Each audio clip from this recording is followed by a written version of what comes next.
in the Standard, and on page 4 we have the nurses strike, which began yesterday, and this of course is 11 counties who have joined into this strike. But even as we without preempting our discussion later on the Building Bridges Initiative, one of the issues that was pointed out by that team, the task force, that they should deal with is devolution. And this is an area which of course is of concern to many, and this is to do with the health sector, whether it should have been devolved or not. But Betty, the fact that we have nurses going on strike again, this is not the first time they're going on strike. Remember, they had been on strike, I think it was for 5 or 6 months, and a deal was reached in 2017, which was not honored in 2018, and therefore they're back to the streets.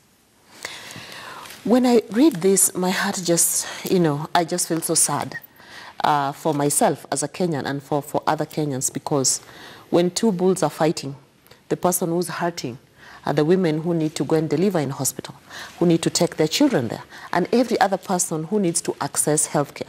And remember, this strike is coming at a time when we really have no time but to really see the fruits of the universal healthcare as one of the President Uhuru's Big Four agenda. Now, I asked several questions. Are we a country that protagonists and antagonists cannot honor a deal? If you sat around a table a couple of months ago and you explored all the issues and came to some agreement, all right? And nurses went back to work, teachers went back to work, doctors went back to work, can't you just stick to the deal? From the newspaper you just quoted, what they're asking for is like 8K in increment. Some allowance for uniform and some allowance additional in their salaries. Nurses are not asking for like $1 million per person. And I ask myself that where really is our priority? As county governments, where is our priority?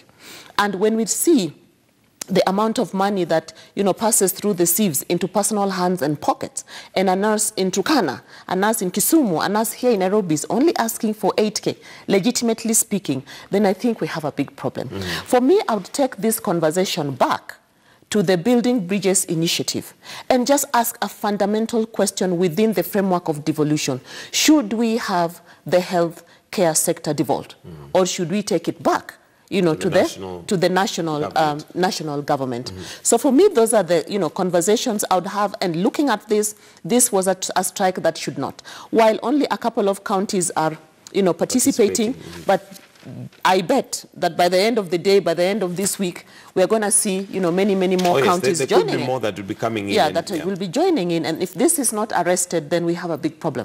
Karanja Kabage, your thoughts on the health sector, not just the health sector. Here we are as a country talking about universal health care, a huge project that we are embarking on, where every Kenyan is supposed to, get at least some accessible amount of health and affordable, but we cannot even take care of the very basic stuff that ensure that universal health care is taken care of. To my mind, I agree largely with Betty that once you seal a deal, every party must keep their head of bargaining.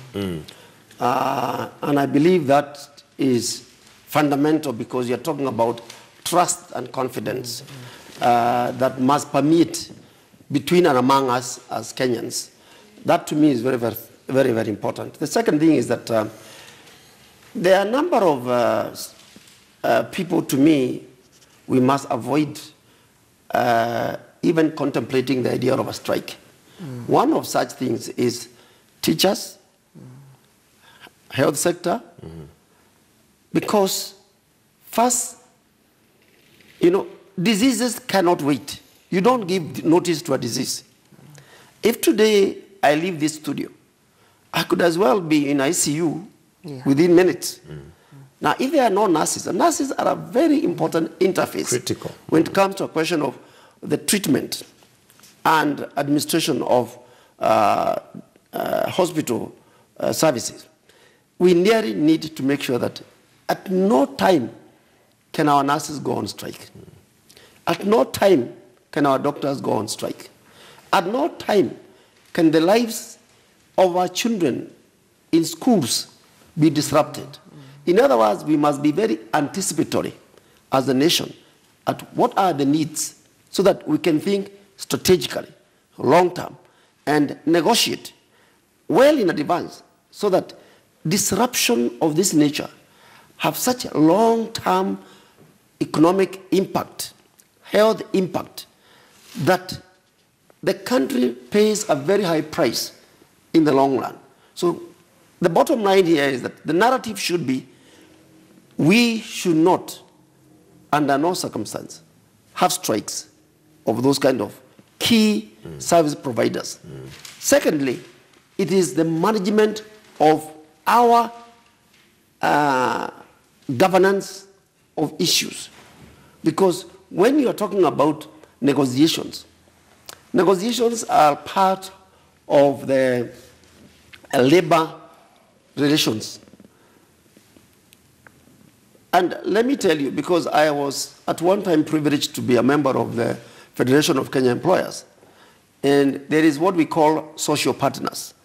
Social partners meaning the Ministry of Labor, the KOTU, and FKE. Now, the labor laws that are in place today, they are part of what we call international labor conventions that are negotiated for and agreed in Geneva, and they are brought in Kenya and domesticated.